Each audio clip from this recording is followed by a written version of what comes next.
جايز، اهلا بيكم معانا في قناتنا 3 براذرز. والنهارده عندنا فيديو جديد، والنهارده عايزين نقول كل سنة وانت طيبة يا أرض الكنانة، يا أم الدنيا، يا أعظم حضارة في العالم.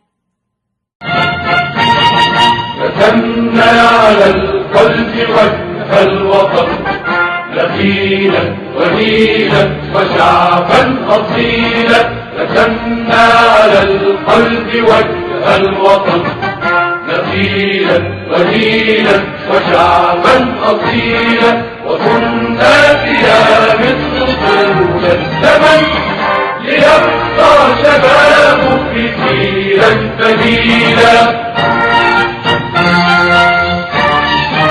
اكتوبر يوم عظيم مش بس لمصر، لكل العرب والمسلمين، لأن في يوم 6 أكتوبر 73 الجيش المصري العظيم ورجاله الشجعان دمروا أسطورة الجيش الإسرائيلي الذي لا يقهر.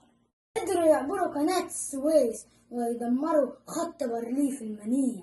وأثبتت العسكرية المصرية للعالم كله بجنودها الأبطال إن الدولة المصرية ممكن تخطط وتنفذ وتضحي عشان تراب مصر العظيمة. 6 أكتوبر لازم نتذكر كل الأبطال اللي ضحوا بأرواحهم عشان يستعيدوا كل ذرة تراب من أرض سيناء الغالية.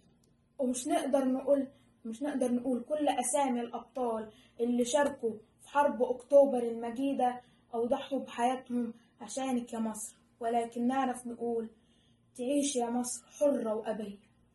أرض الحضارة والتاريخ، أرض الفن والعلم والأدب. نقول مين ولا مين؟ شيخ الشعراوي أو شيخ جاد الحق، مجدي يعقوب أو أحمد زويل، نجيب محفوظ أو أحمد خالد توفيق، أم كلثوم أو الفريق سعد الدين الشاذلي. ولو فضلت أقول مش هيكفي الوقت. تعيش يا مصر يا أم الدنيا.